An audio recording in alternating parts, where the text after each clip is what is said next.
hard to tell, then that might be something that you want to continue playing with if you have time before the final. And then, how's the overall look of the lighting? Like, is it believable? Does it seem like, you know, there's enough bounce light in the space? Things like that. Is the color temperature decent? Does it make sense for, you know, whatever day or light nighting you're doing, for whatever light source you have? And then the other thing, sort of, I guess, more like vague or like feely kind of thing for lighting is like, does it succeed in creating a specific feel for the space? Because it's one thing to do lighting that's functional where you can just sort of see everything, but ideally your lighting would give sort of like a certain mood to the space that, depending on your space, would kind of help enhance the overall feel of it, if that makes sense. And then technical standpoint, how well does your lighting highlight your main objects? Can you see them? Hello. Hi y'all. All right.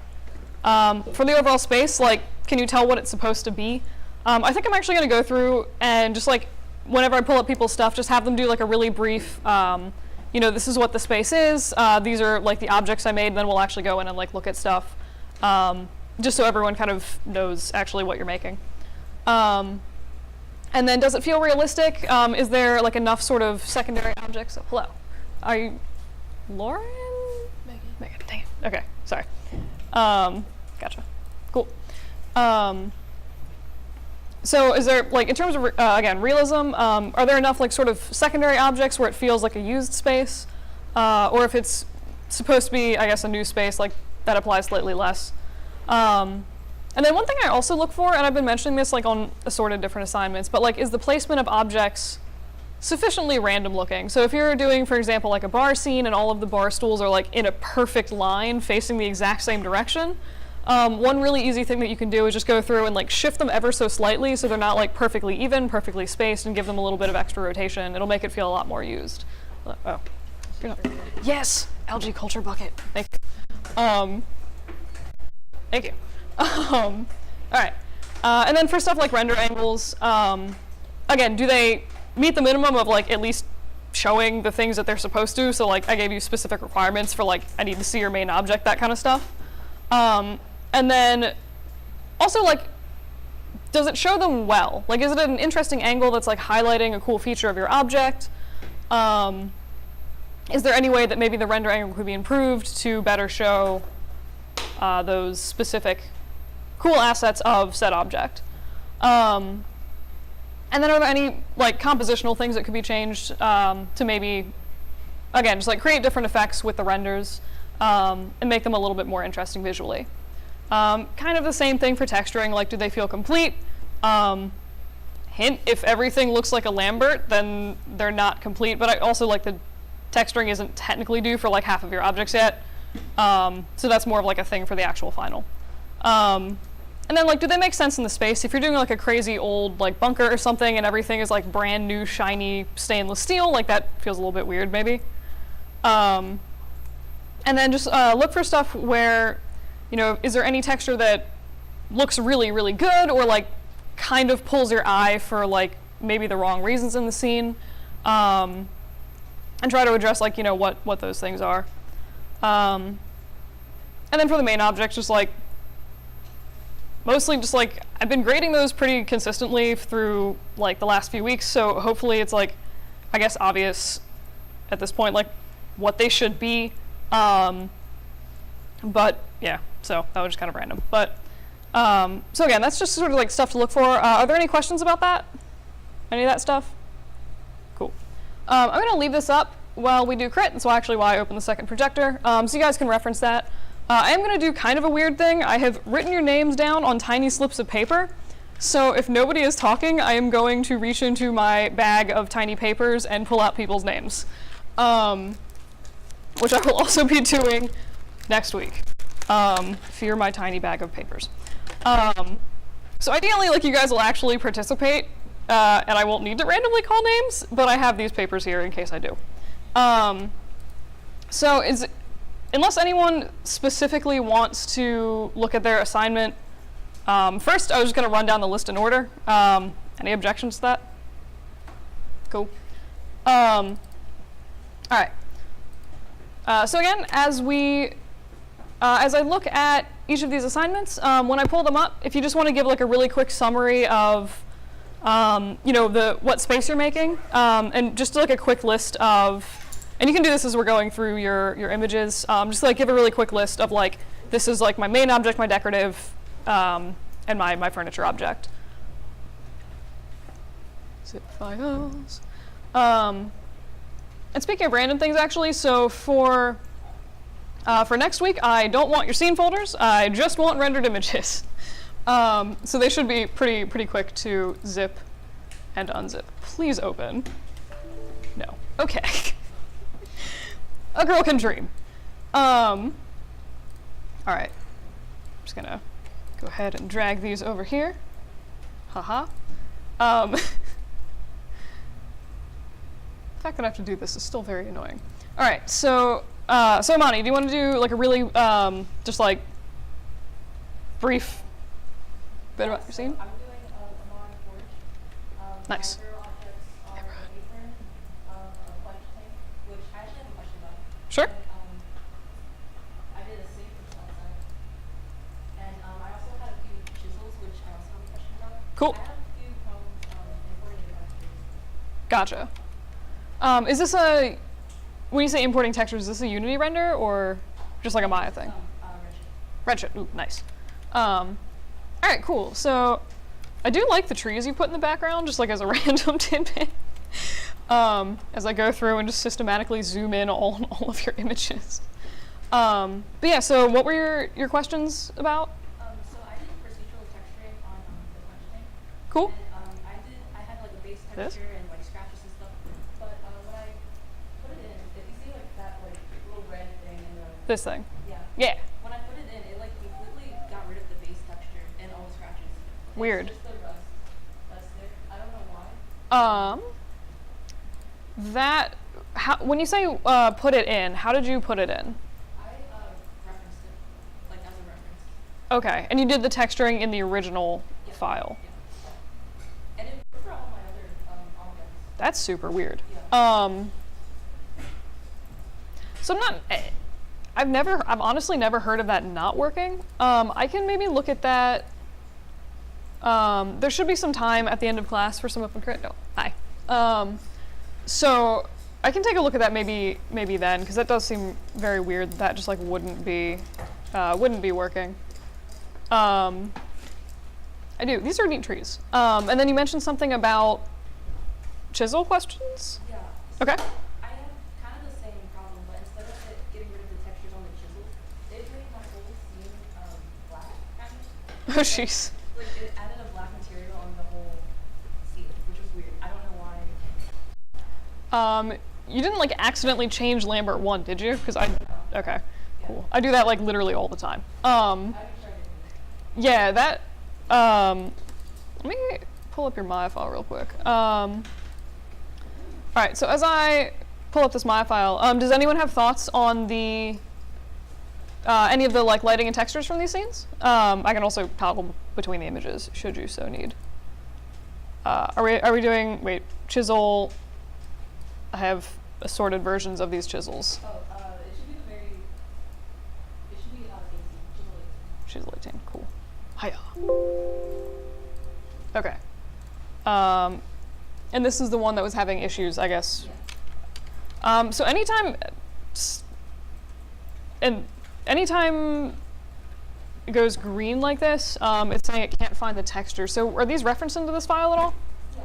Okay. I brought the textures into the folder. Gotcha. Might be just an issue with setting the project. So let me try that really quick, because I know that a lot of times that'll. It was like the textures were on it fine, but like the whole scene itself was like Right. Yeah, that's weird. Yeah, this doesn't even have. That's weird, 'cause it's not even pulling up the texture there at all.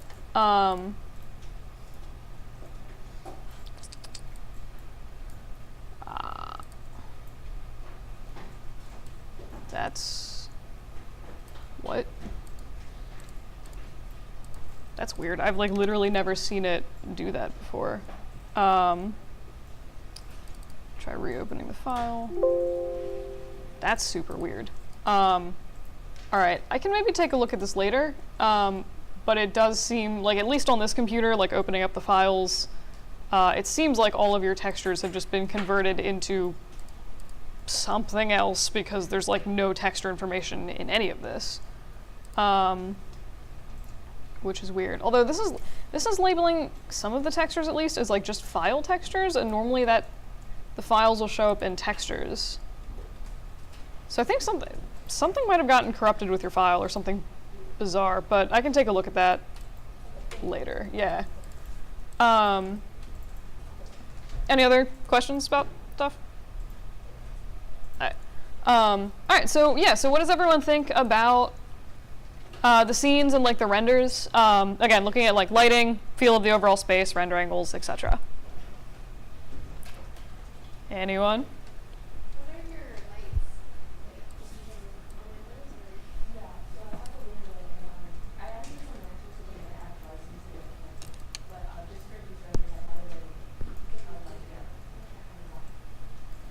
Yeah. I like the HDR you've chosen for this. It might be good to see if you can get that a little bit higher res. But like honestly, I feel like it ties in pretty well. Still really like, are these paint effects trees? Yeah. Nice. They look really nice. I don't know why, they just have a cool texture to them. One thing I would actually suggest, so did you have any particular plans for the ground plane? Yeah, I did, yeah. Okay. Yeah, I was just going to suggest like feathering the edge slightly. Yeah. Cool. Did I sent you guys a tutorial about that, or I demoed that? No, I demoed that in class, sorry. I have like, teaching 3 of the same class, I get extreme deja vu. But yeah. I feel like you did a really nice job, I think, playing with different lighting schemes, bless you, as well as color temperature. Like I'm very much fond of like this lighting scheme. I think it looks really cool. And it's actually neat. I looked inside, I'm like, oh, there's like, it's like super like sunsetty outside, then inside it looks like there's some additional lighting that's maybe more of like a fluorescent bulb color. So that's cool. Like I think that plays pretty nicely. Did you twist deformer this little whatever this is? Poker thing? What? Ah, okay. Either way, it's cool. I like it. And then, sorry, what were your main objects again? So this quench thing, the sink outside, and the apron? Yeah. Cool. And the Chisels, chisels. yes, cool. Yeah, I mean, I think. Window. Oh my god, I totally forgot. And what? And the window. Okay. But yeah, I mean, I think like all the objects, like for some reason I really like this scene here, just like the sort of cluttered desk space. Looks really neat, I think. Like overall, it definitely has like a used sort of feel to it. I like that this person is using it as like a random coffee mug to display his handles, or his hammers. I'm not gonna lie, I have some like failed 3D prints of my hand that I store screwdrivers in. So that feels to me quite nice. But yeah, cool. I think I just think this is like a neat angle just to render at. I like the little baseball cap. The one thing I noticed, and this is more just like, I guess positioning of this table, but like, I feel like this is so dark, my eye is like sort of drawn to this like very dark area over here. So if that table's not doing anything terribly specific, it might not be a bad idea. And you can do this like literally just for this render if you want, but to either shift it, or you could even just lower it down slightly and just, honestly for this one you can't see the floor, just like temporarily clip it through the floor so it's not so dark underneath. But yeah, I mean, like I think overall the renders and the lighting do look pretty nice. I also think it's cool that you've actually gone out of your way to make this like separate little outdoor scene as well. But yeah, cool. Anyone else have any thoughts, questions about, lighting? Shoot. Just that rendering that like kind of blocked out so it makes the absolute just the vector. Yeah, Yeah, that's a fair point. Yeah, No, that's a fair point. Um, yeah. I do like, you have used some like really interesting shadows going on here in the night scene, which I think is really cool. I'm always a fan of, if you guys are familiar with like chiaroscuro lighting, probably pronouncing that horribly wrong. I guess you can actually see both projectors. Movie. They do like really interesting stuff with shadows. A lot of the times where stuff will be like, you know, really like hard aggressive silhouettes like this. Or they'll like really play with how lighting, here's like the thing with blinds where they're like, hey, what if we shine a light behind blinds and you get these crazy stripes? I don't know, I mean, again, you guys can do whatever you want, like this is your project. I always think that stuff is like kind of an interesting, neat touch if you happen to be thinking about it to like play with lighting and get some like additional texture from lighting and shadows if you can. But yeah, cool. Any other thoughts, comments, questions on this one? Cool. Yeah, I'm looking forward to seeing this like fully textured and stuff because I think it definitely looks cool. All right, and let's go to the next one.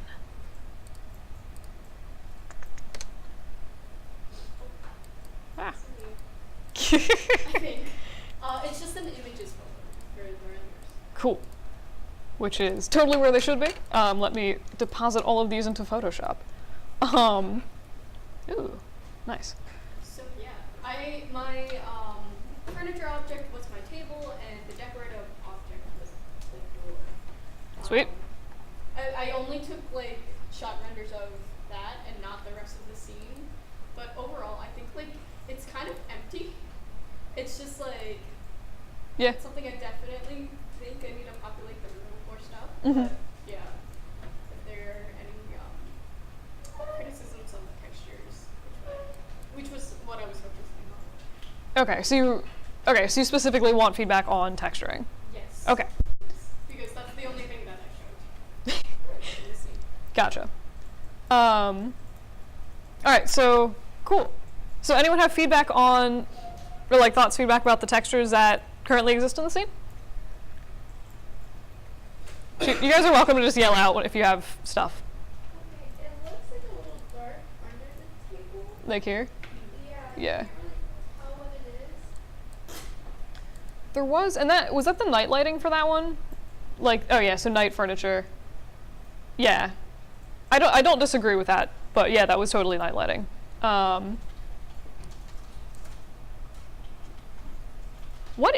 What is this? It's supposed to be like the propane forge. Like, it's Ah. like the propane furnace since I'm in Amani's group, we're doing Right. iron forge. Right. So typically you would have like propane tanks attached to that. All right, cool. This is not a helpful Google image search for propane furnace. So, are you shooting for something? What? This is like maybe the closest thing I can find. It's also called like Hell's Forge. Hell's Forge? Propane furnace?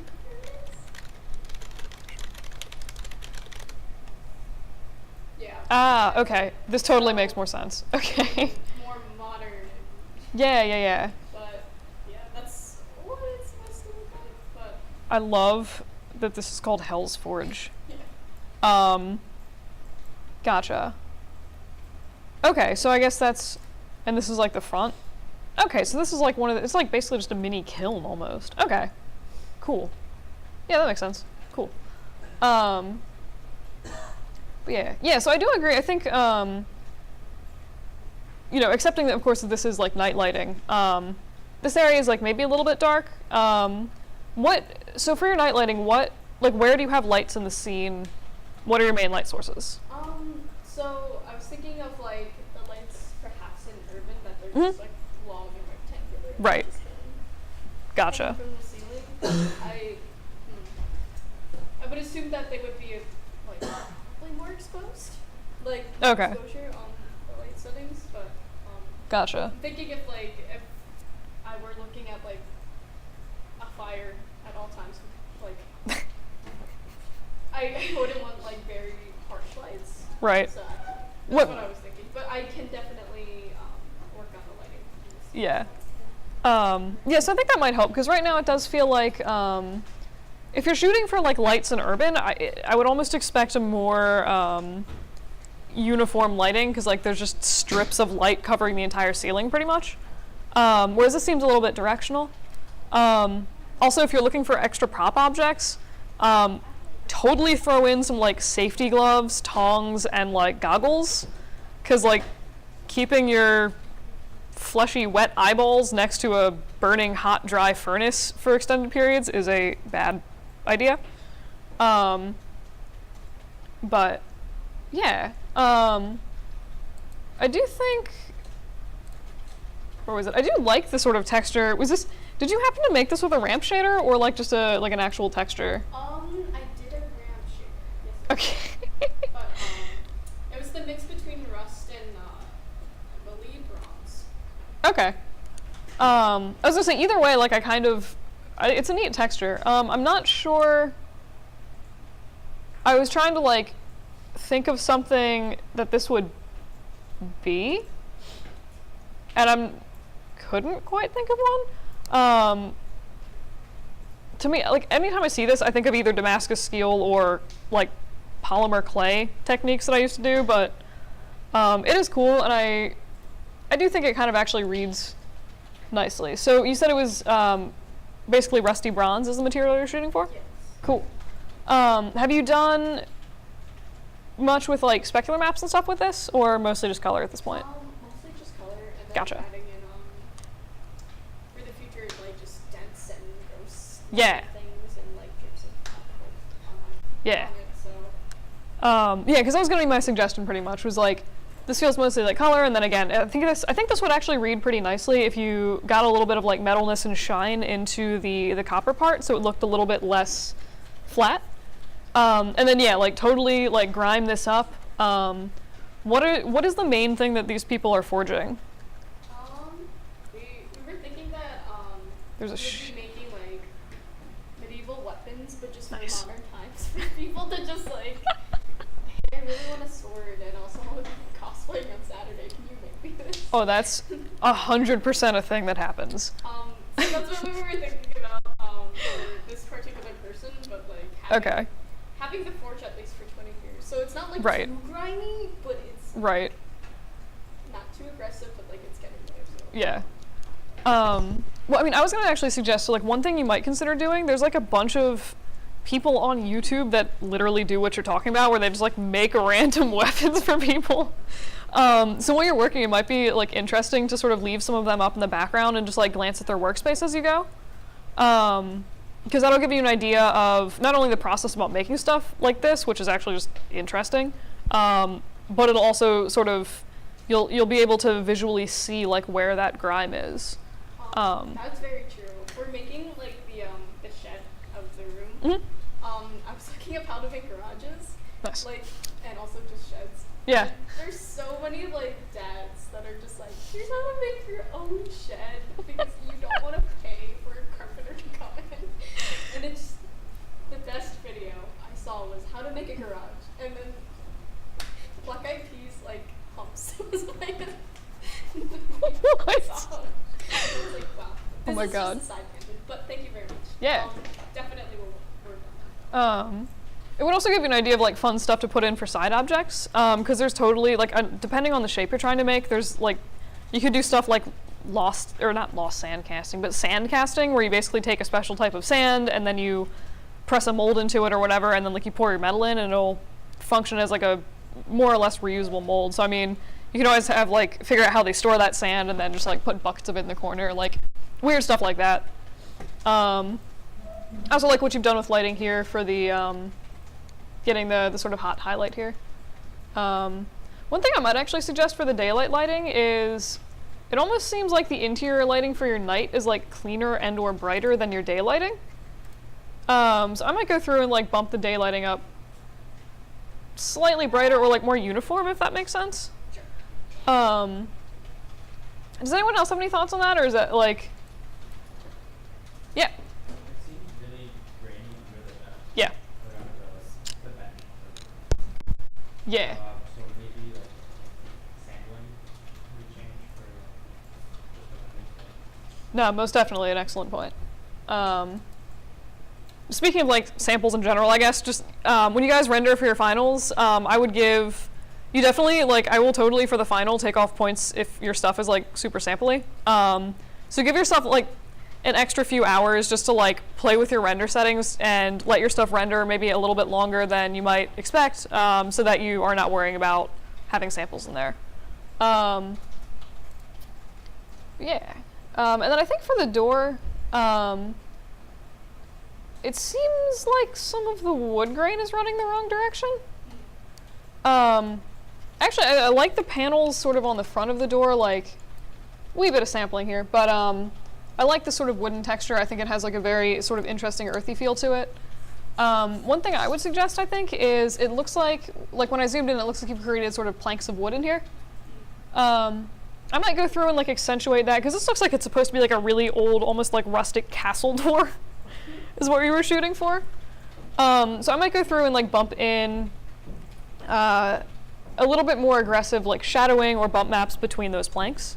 That'll help sort of show the construction history of the door, add a little bit of like pretty much free extra architectural detail. And then definitely like for this area here, do you have any reference of this door just kicking around, or is this just like a Should be in sweet or somewhere? yes. Well, that's specific. No. All right. So is this? Those two. Okay. It is a door. Yeah. So I would go through and like look at how this door was made in terms of, like mostly honestly like where the wood grain is. So, like it looks like the sides are pretty much like one giant strip of wood. The inside is its own little, again, bit of wood. And honestly, you could just chop up your UVs in a way that you can rotate them and just sort of make them match the wood grain. I used to do a thing where I would like put it in Photoshop and then I would be like, what if I make 7 different patches of wood that are all rotated weird? And I'm like, this is such a pain and awful, and now I just... Actually what I did. What? It was just like taking like the same texture and just like Yeah. making it go along with the UVs. It's so annoying, right? So rough. Yeah, so I mean, depending on what you need, like, for wood textures or stuff like this, where it's very directional, usually I'll just chop apart my UVs and be like, I don't care if there's seams, because there's seams in the actual material, so it's not gonna hurt my final texture. So if you guys are ever looking to save time. And then, it looks like, what have I done with my layers menu? Layers. And it looks like there might have been like a little bit, there's like tiny bit of texture pulling down here. So definitely take a look at that, but yeah, it's a cool door. It also might be interesting to see, I'm not entirely familiar with how they attach wrought iron stuff, but like I know sometimes if you, depending on how these are like put in, if it was hot at the time when it was like molded to the wood, it would leave little char marks around the wood. I'm pretty sure these aren't applied like that, but something to potentially think of. Or like, did the, whoever worked here accidentally have an accident with a hot poker and like throw it across the room and hit the door? Which sounds silly, but one time when we were camping, my granny was chopping wood on a log in Crocs. Her Croc got caught, and she threw an axe behind her as she fell off the log and almost hit me with it. Weird stuff happens. Yeah, that could have been like so sketchy. I just looked down and there was like an axe 3 feet away from my foot, and I'm like, holy crap. But yeah, but I mean, I think like overall it's coming along nicely. Does anybody, I would also say like, there's probably no reason to render from the outside of the room unless there's like something specific that you wanted to show. I assume you're going for the sort of knocker here. Yeah. Honestly, for that, I would almost just do a close-up render, and then you just kind of wouldn't need to really worry about like the HDR in the background and like how to blend stuff in. Like if that was the only thing that you were trying to show in the door, like was that knocker? I think, yeah, you could probably just do like a really close zoom in, or maybe like put like a tiny light or something here so it'd be like a little bit more visual interest. But honestly, I wouldn't worry too much about that if it's gonna cause you a lot of extra like time and headache. Yeah, and then does anybody have any ideas of like extra props and stuff that could get thrown in here for like a modern forge? Is anyone just like into metalworking or anything like that? Cool. If anyone knows Rob Lloyd, who's like the head of the game department, apparently all of his majors are in metalworking from a lifetime ago, and he like still does metalworking. Yeah, and I like just found that out like a week or two ago, and I was like, what? Sometimes I wonder if like I could just ambush the product design people and be like, how do you make your things? I mean, at some point, I'm absolutely convinced that at some point it is my goal to like get some insane like here's how to do like actual physical making things for the animation and game people. I don't know why. I just think it's beneficial and also fun. But yeah, so I mean, I would look at stuff if you're looking for like extra objects to populate your scene. Again, like safety gear. I see there's like some tongs and stuff here. I was gonna say like how is this person like picking stuff up? But, like hammers, stuff like that. Honestly, again, I would probably just like watch some YouTube videos as you're working on stuff and just sort of take note of like interesting objects in the background. And then if there's anything you can make, and this goes for pretty much everybody, but if you're looking for like ways to populate scenes, if there's stuff you can make with repeatable elements in it, that would cut down your modeling time, that's always a good thing to do. So again, if maybe it was something like you're doing, like for this scene, I'm thinking like screwdrivers and tongs, like they all share similar elements with maybe like the types of handles that they have. So what you could do is basically just make one set of handles and then put different little like clipper parts on the end or something like that. And it would be, you could like hang them on the wall, and it would be like a really easy way to sort of fill in space that way. But yeah, cool. Any last thoughts or comments about any of these? Cool. Next person. We're going.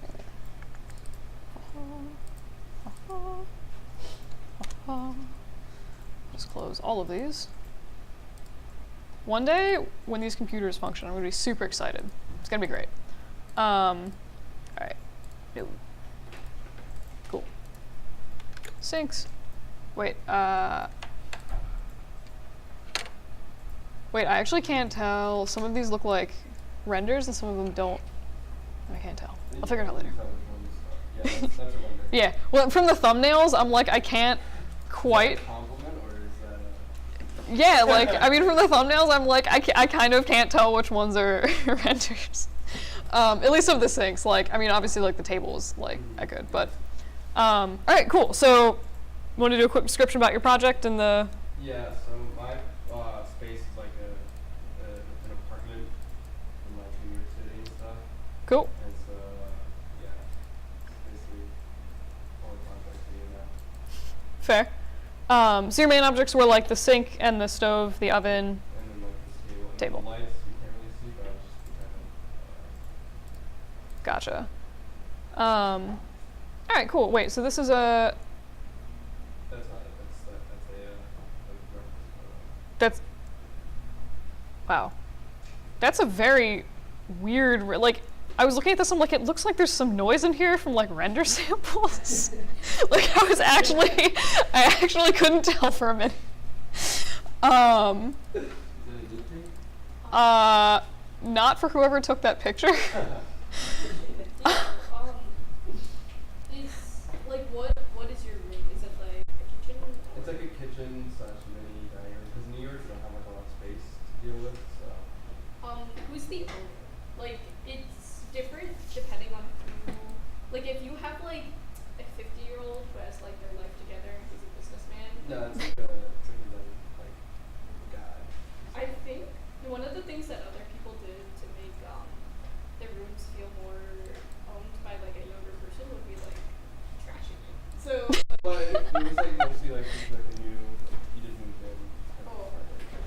I think like what would be nice would be like that you got me there for having it to be new. But like if you have like crushed monster cans or like Yes. that is just out. Or like a watermelon sitting on the table. Who knows? Really extreme, like full person. Yes.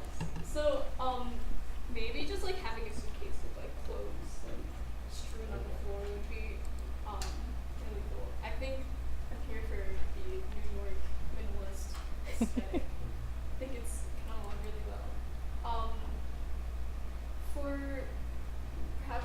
keeping in mind of previous owners of that maybe use the space, there would be like, wait, is it completely new? Yeah, it was like a new high rise. Okay, so, yeah. But maybe just like adding that extra touch of like, this person is new, but also they're young and messy. Yeah, no, I think all of those ideas are really good. Does anyone, before I go on a tangent about that, yeah, do you have? I actually had that same table. Nice. But when it was new on, it was just a lot glossier. Okay, Like it was very polished. cool. Is this, do you know, is this like an IKEA table or like where, just I just random table? I just thought it looked nice as a table. Fair. No, I mean, that's a really good point. Oh, that's actually cool that you had the same random table coincidentally. I was gonna say, so I was looking at this and unless this is like, wood. yeah, Wood texture. right. So I was thinking unless it's like a wood veneer texture, actually, no, never mind. I was gonna say the grain is going probably a weird direction, but I think in this case, never mind, ignore me, I'm going crazy. But yeah, so I was gonna, so any other comments on stuff before I springboard off of what Annie was talking about? Cool. Yeah, so I do actually I like a lot of suggestions you gave in terms of like stuff to add to the scene. And one thing that you might consider doing if you didn't want to like, you know, trash the scene with like monster cans or something, which, fun fact, you can totally make that with end cloth if you want to. But one thing you could consider doing is also like, if I've just moved into a kitchen and maybe I don't want to like, you know, throw a bunch of like gross looking cardboard boxes everywhere, what are some essential things that would be in the kitchen just like that you need on a daily basis? All right. I was gonna go more like stuff like soap, maybe. Oh yeah, yeah. But I mean, I was thinking, yeah, like you could totally add in a knife rack. Honestly, I never use knives, so it's like, I didn't even think of that. But I was thinking stuff like if you've just moved into a space and maybe you haven't unpacked all your stuff, like you can't find the box with your plates in it, you might have like a little temporary thing of like paper plates and like paper cups or something, just like hanging out there for like temporary, how am I not going to starve and like how am I going to eat in the space? A giant pack of ramen that encompasses this entire counter space. That is how I exist. No, but, or you could do, you know, there's always plants. There's always like little, you can even do poly paint plants, to actually look like little ferns or whatever. You could do succulents. I will tell you that they are a huge pain to model, and make them look nice. Fun fact, if anyone's modeling succulents, I have hundreds of them. I know what they look like. So fair warning. Anyway. But yeah, so you could do stuff like, you know, plants, paper plates. You could even put like a little stack of boxes in the corner or like a little like suitcase like Annie suggested. I think that's all really like good suggestions. But yeah, I think it would definitely be nice to see maybe a little bit more sort of stuff in this space. Okay. And again, it doesn't need to be like messy, but just like more evidence of it. If someone just moved in, like more evidence of that would be good. I do like that you can just sort of see in the ovens. You could totally put food in that oven. Like if you wanted to make a little pot of lasagna and just like throw it in there. I think that would actually be really funny. Pot holders are also good. Like if you're putting food in the oven, throw in some pot holders. I don't know if people are still into like fridge magnets, but I feel like people get like, I feel like there's a certain group of people who are like really into fridge magnets, and that's like the first thing that goes up in the kitchen. Like I have roommates like that. Might be another thing to consider. It'd be like pretty easy to just texture those on. The other thing that I noticed, it looks like you have, let me see if I can find, so it looks like you have like a countertop here. I can't tell if there's one here. Yeah, they're supposed to be. Okay. I wasn't modeling that. Gotcha. Yeah, so I mean, just at some point make sure that there's like a countertop there. But I do like, I don't know why, I'm really into like faucets and stuff, and I think this is a very nice looking faucet, and the fact that you have, I don't even know what this thing is. I just know that it's on sinks. Is it? Okay. Weird. Okay. I know a lot of people with these on their sinks that don't ever use them. Yeah. And then the other thing that you might consider for this sink is like if it's been used at all, there's probably going to be some like very slight water stains in it. Yeah, I was thinking of how to do that. Like, Yeah. kind of fun. So what I would probably do is it looks like this is pretty much just like a roughed up metal, more or less chrome texture. So if you went in with just like found or made some little like water splotch marks or something like that, you could play with the roughness and also like the metalness. Because if you have like a crusting of mineral deposits over metal, where those minerals are, it's not really going to display the metal properties because it's covered in like gross mineral crust. So I would tweak both of those and maybe you can make it a little bit rougher and again a little bit less metallic, and I think that would show, especially since you have these like nice highlights just hanging out here. If you had, like a little water stain cutting through that, it would be really, really obvious that it was there. So I think that's definitely also something that you could consider doing. Also, like a little sponge would be cool. I don't know. I'm just like throwing stuff out there. But yeah, anyone else have any thoughts or comments on like lighting, ways to populate the room, etc.? Cool. Anyone have any thoughts? So I don't know why, I'm like really, really liking the sync renders. I think it would be nice. So it looks like most of the renders are sort of coming from two angles. One is like outside the window. I don't have any problem with you like hovering outside. What if you're like a creeper window washer and that's just like, he's just like taking pictures of people's apartments like a stalker person.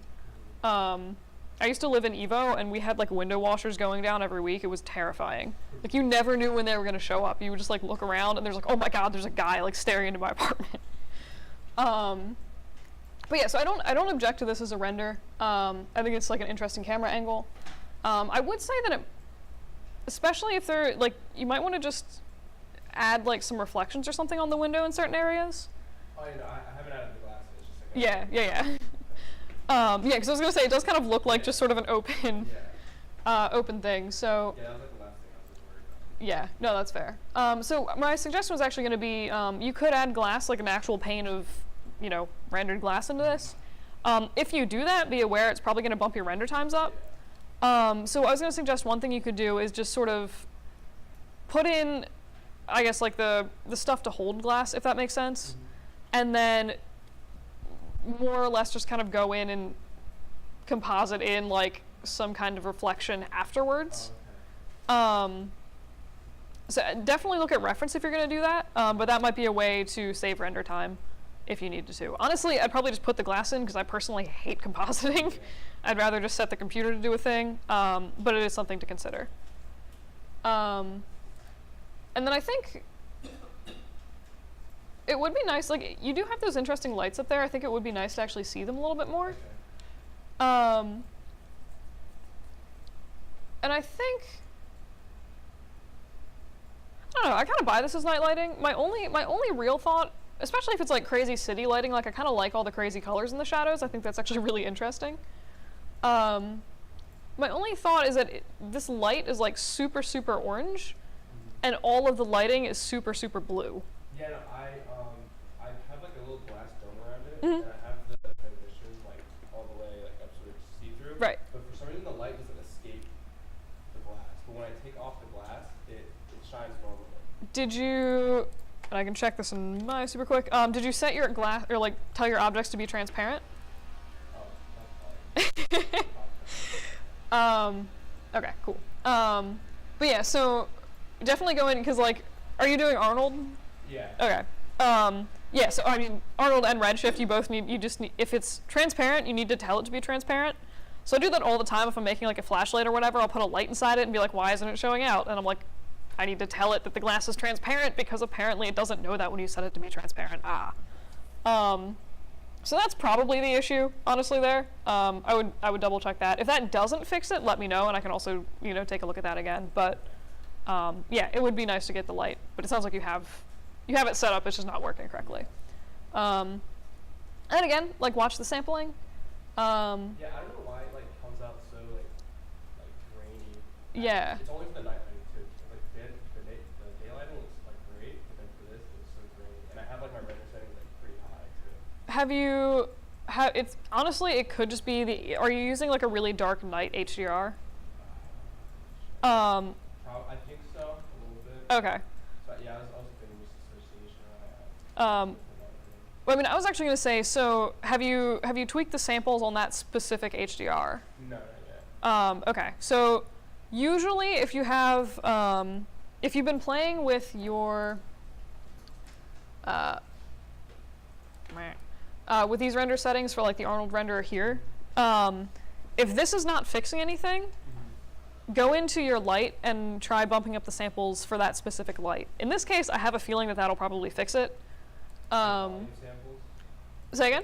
Is it volume samples in the? It would be not volume samples, but just regular samples here.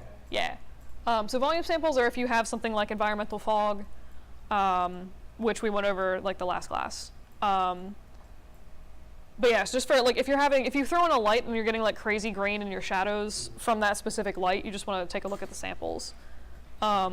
It is honestly, I was like, oh, it's so annoying to have to edit these separately. It'll save you so much render time if you don't have to set all of your lights to have like 50 samples. So it is nice for optimization, but that in this case, I would bet that that's probably the issue here.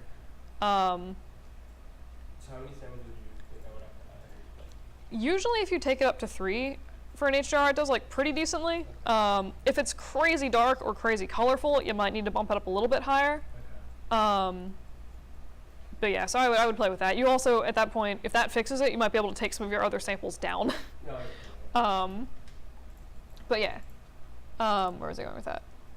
Yes, but yeah, so I think what I would probably look at in terms of just the render angles. So if you look at, I mean, for one, I actually just noticed this. I can see out the bottom of your render here. Yeah. If this is a ground floor apartment, the fact that I can see this pavement doesn't bother me. Yeah. It's supposed to be, Like a high rise. yeah, it's supposed to, Gotcha. So one thing you can do for this, if you just want to like comp in a different scene, for one, I actually might extend the. I have 2 weird comments about the construction of this, which you could very easily fix by just omitting this. But if you're going to have glass, there would be something for that glass to sit in, and also I would expect the floor to maybe continue out slightly farther, or again, have something obstructing that view so you sort of can't see where the wall is. Yeah. Which is like a small thing, and again, you could totally just clip that out and pretty much ignore all of those issues. Similarly, I guess, if anyone is ever sort of has a thing where they found an HDR that gives them really nice lighting, but again, maybe you don't want to see this pavement down here, don't forget that you can totally just turn that off in your renders. So it'll render like a blank alpha here, and then in Photoshop you could just add in like a random city scene background or something that makes more sense. Easiest way to fix that ever. But I think it would actually be really nice. So like again, you have good renders of like the overall space, a lot of really nice renders of the sink and the table. It would be really, because I think like your most complex objects are definitely like the stove and stuff here, and those aren't really featured in any of the renders. I thought you just wanted to render the specific objects that we made for this week, just for the pre-production. Gotcha. Yeah, obviously for like the actual final renders. Oh yeah. Cool. But yeah, so definitely get some cool ones of your sink. I see you actually have one on your computer, and it's like cool. I do like that stove. I always want to see little fires coming out of that. I don't know why. I'm just like be cool. Fun fact: if you put in paint effects flames, they will wiggle if you animate them. And I'm not saying it looks great. They kind of look like red worms, but they do wiggle. I did a project with them and actually didn't realize that, and I rendered it. I'm like, oh my god, they're moving. These are awful looking. But yeah, so I mean, like, I think overall, like, this is pretty cool. I'm still like, I like the little sink grate. I don't know why. But yeah, any other thoughts, comments, questions on this before we move on to the next project? Alrighty then. Cool. Too many things open.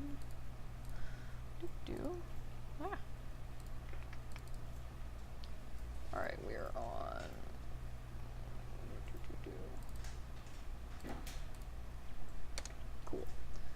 close all of this Photoshop nonsense.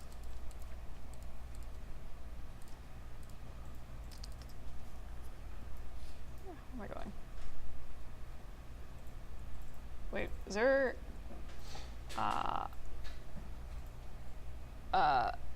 is there... David, where are your images stashed? Where are your images stashed in your assignment? Maybe images actually. I don't see images anywhere. Or source images. They should be in there. That's super weird. If they just, I don't know why they would have been omitted from the download. If you want to just like resubmit with that stuff in it, Yeah. that'd be cool. Just drop a note, be like, for some reason my folders weren't there. Is there, I mean, meanwhile, is there anything like in the Maya scene or anything you had questions with? No, because if I had questions, it would be about the textures. So. Fair. All right, cool, fair. Yeah, so just drop that a resubmit, and I'll take a look at that. All right, where am I going? Erg. David. Wait. David. Okay. A moment. All right, cool. Ooh. Cool. All right. So Ferris, do you want to give a brief rundown? So our scene is like steampunk. So I'll go for like an older, like someone like old building, an old house with like really with tacky wallpaper and stuff. Also for reference, I'm doing low poly because we were playing to that like Cool. All right, cool. Yeah, so any initial thoughts on any of the images that you guys have seen? I'm a fan of steampunk. I do have a weird, like, wallpaper, a weird, terrible wallpaper tip for you guys, which I'll show you guys in a second. But anyone, again, thoughts or comments on the scene? All right. Do I gotta pull a name from my weird little plastic bin of names? All right, I'm pulling a name. All right. Henry, are you here? I'm here. Cool. Do you have any, like, again, random thoughts on any of the lighting or, like, composition from this? Or anything else? Just anything about the scene? Anything. Well, I think it definitely pulls off its intended aesthetic very well. I like the wallpaper. I think,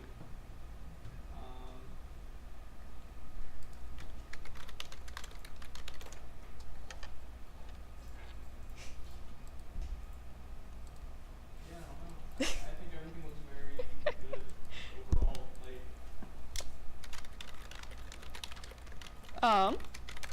Yeah. I do really like, there's a specific render that I really, like this one. It's just really nice looking.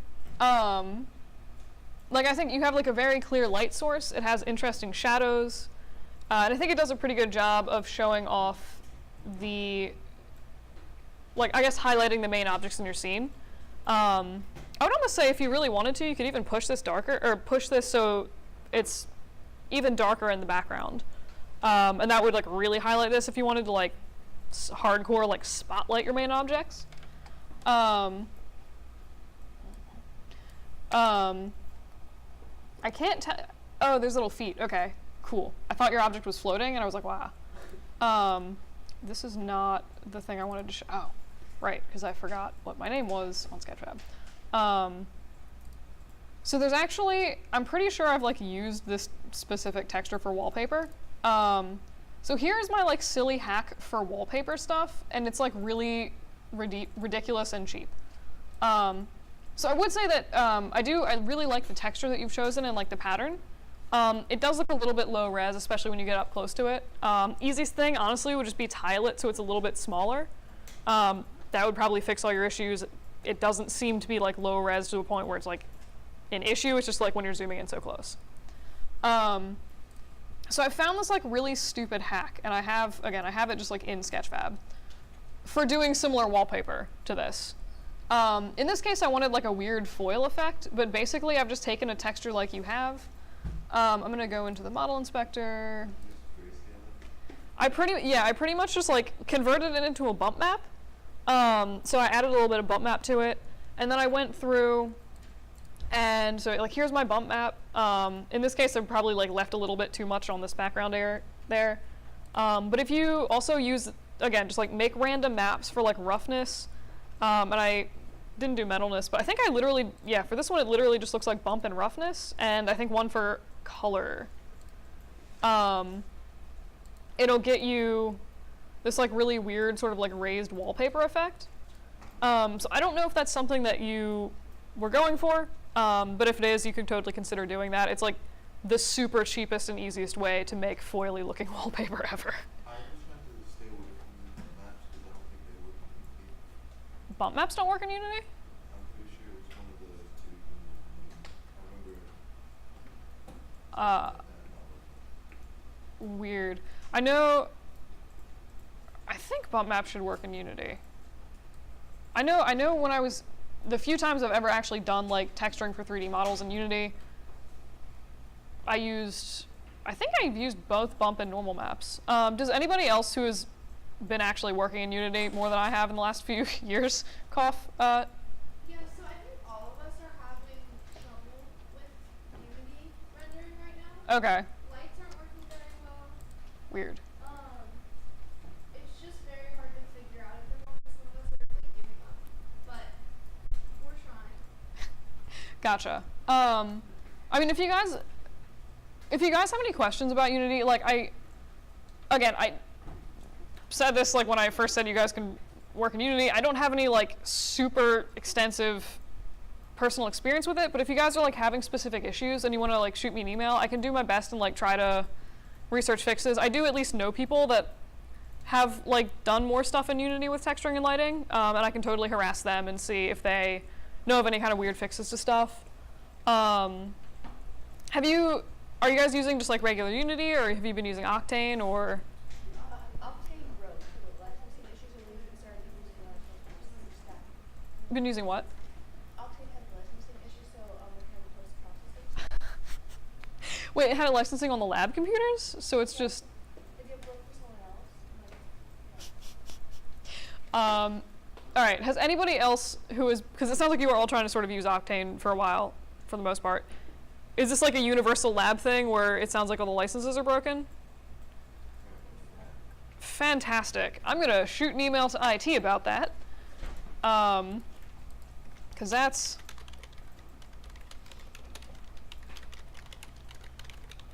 Can't spell to save my life. But if you guys ever have issues like that, you can email IT and be like if it's something that you've been noticing happening on a bunch of the different computers, I'll send you guys an email.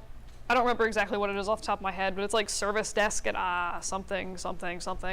But I'll send you guys that later in an email. So again, if you guys ever have that issue in the future, don't be afraid to email IT and be like, hey, the computers are exploding, like licenses are broken, help. Usually they actually have been pretty good recently about fixing that stuff. With the exception of, for some reason, images displaying on the computer. But any other things, they've been quite responsive about. But yeah, so I'm not entirely sure, again, what to suggest for Unity specifically. If you guys are, and this is like kind of, I guess, an impractical solution. If you guys like, everything in Unity is like super exploding, and you guys want to switch back and render in Maya, Redshift, whatever, you guys are welcome to do that. Again, I guess just kind of like do whatever you feel like makes more sense for you and your project. Ultimately, I will be grading on like the overall look and feel of whatever renders you turn in. And I'd love for you guys to be able to like experiment with Unity and stuff, but I also like, again, I'm just gonna leave it up to a judgment call on your part where like if it's super broken and exploding and you're just like want a safe option and want to go back to Maya, you're welcome to do that if you want to. Anyone have any other like questions or concerns about Unity stuff or like issues that have been popping up? All right. I don't remember what I was talking about before I went on that tangent. Yes, indeed. That was my silly wallpaper hack. Yeah. Oh, the other thing, so one thing you could actually consider doing, and this would totally work in Unity or Maya. By the way, if you guys decide, if you're doing low poly and decide to switch back to Maya, you can leave your scene low poly, like you don't need to worry about smoothing it or anything like that. You just render it with Maya.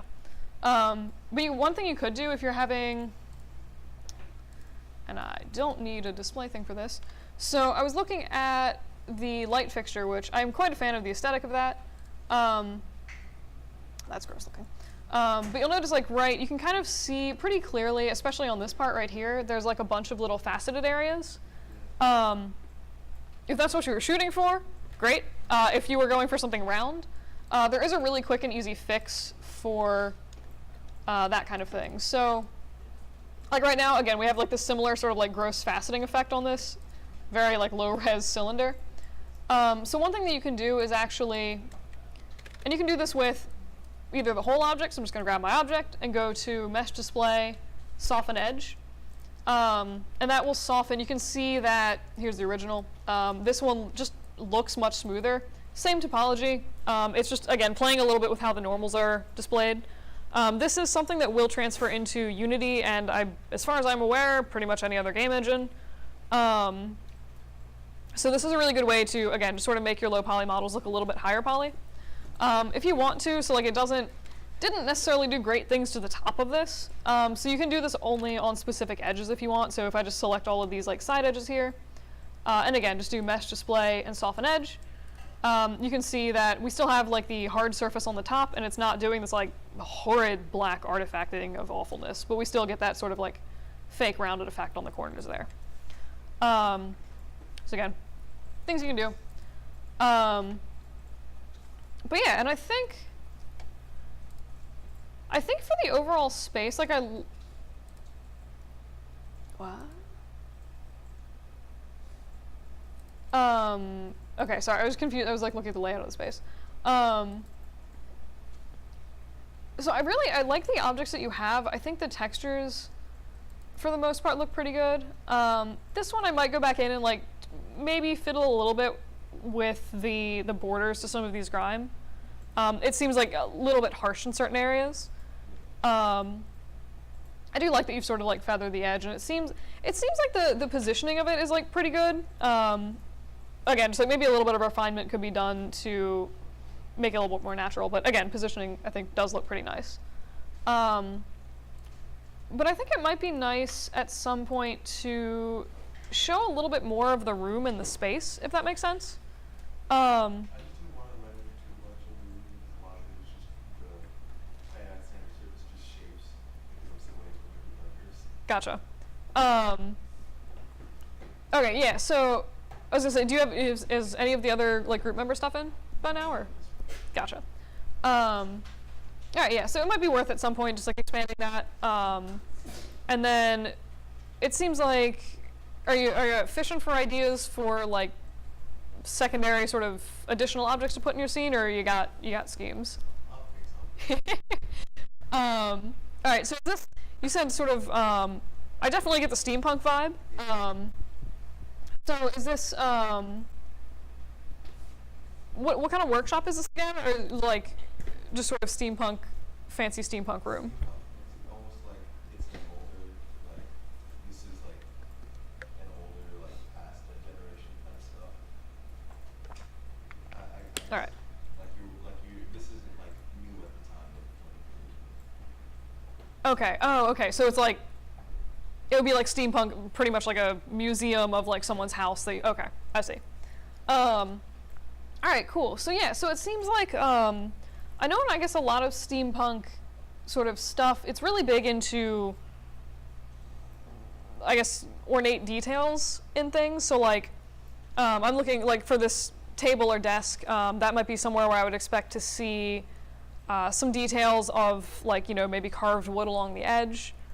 Which is something that you could probably relatively easily put in with like a normal map. And again, if you guys ever go to like textures.com, this has become my new favorite thing. I also found over the break a bunch of like really just like ridiculous, where am I going? just like super ridiculous ZBrush stuff. I'm like, wow, this makes everything, not so much for texturing, but just like for sculpting. I'm like, wow, this is amazing.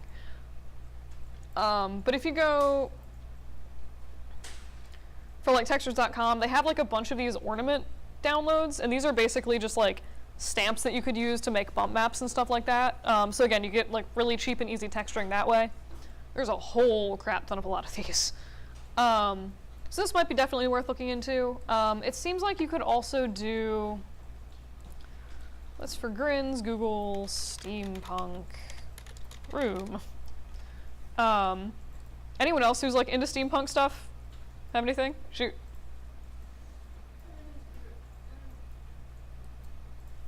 Meh.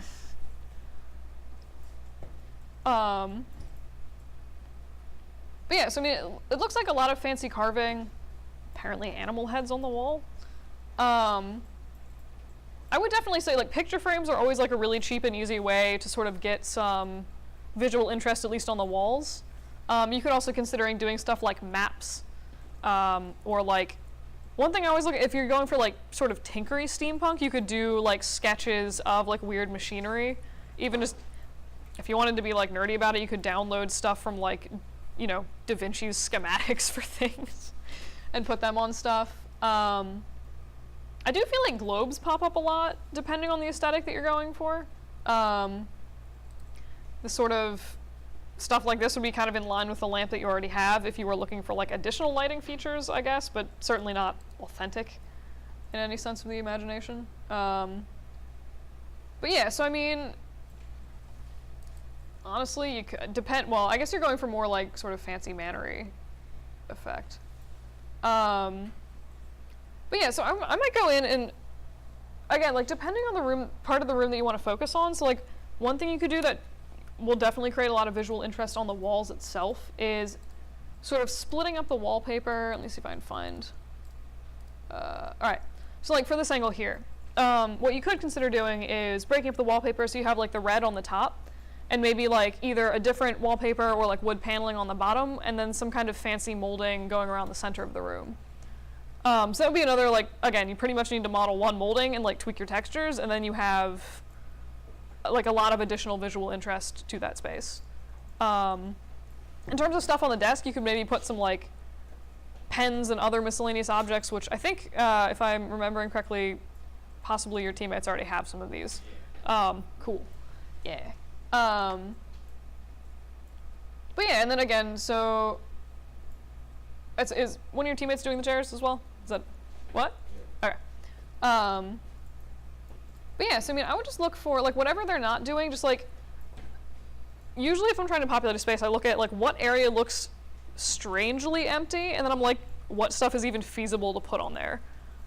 Depending on the space, like you might even be able to like hang some masks on a wall if they're like, I guess, sort of steampunky. I'm thinking of like almost like gas masks for some reason.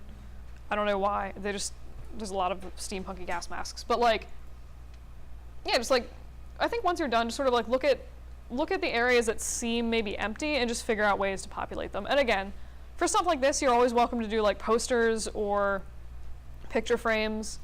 If anyone is doing posters, one thing that I would encourage you guys to do, if you're going for like a sort of cluttered and messy look, is to just stack them on top of each other and take a few extra seconds to like put tacks in your papers, or like if they're gonna be tacked to the wall, like actually add the tack in. If they're taped, obviously just stick them on the wall.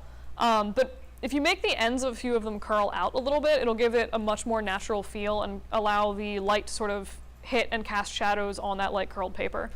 So again, that stuff takes like 10 seconds to do. You can do it pretty quickly with like a little bend deformer or something like that, and it will make the scene feel a lot more alive. I was gonna ask if you went to like wallpaper peel. I kind of wanted to do that on some parts of the wall, peel off the wall or scratches, make it more holdable. But I know that that's the way to do that. Gotcha. So I think, I mean, I would probably do it like pseudo-procedurally.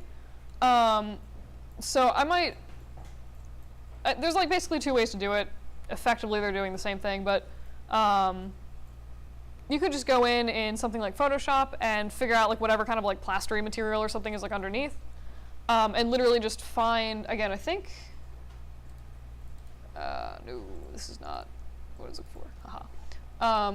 So textures.com again has like a really good selection of weird stuff like this, like rust damage and like stuff like this, where you can go in and like grab these sort of effects, and you could literally just like more or less tack this onto your wall, and you'll usually have to play with like the roughness or something a little bit, but you're always, again, welcome to use stuff like this if you need to. You could also use this if you just wanted like the shape of this, but to like put a different texture in it. You could use that. And you could also use this if you wanted to again, just sort of, I'll click on this. That's disgusting. Ew, that's not helpful.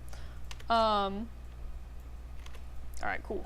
But I was gonna say, so for something like this, you could take this, if you're more comfortable working with just like individual textures, you could make like the wallpaper texture in Maya, and then like whatever stucco gross concrete background is underneath in Maya, and then you could just like pretty much download this image, turn it into a black and white alpha map, and then use that again with like a mix node to go in and sort of separate the wallpaper from the plaster.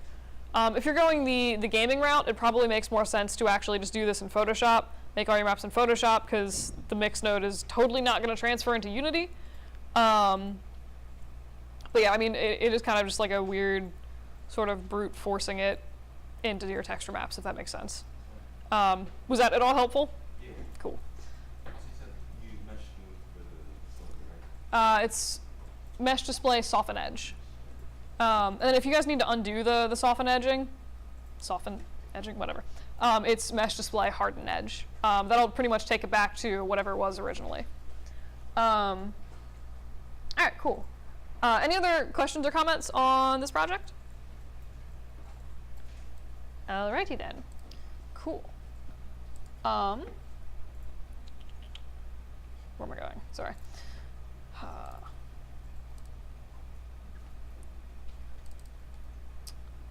Wait, we just did this one.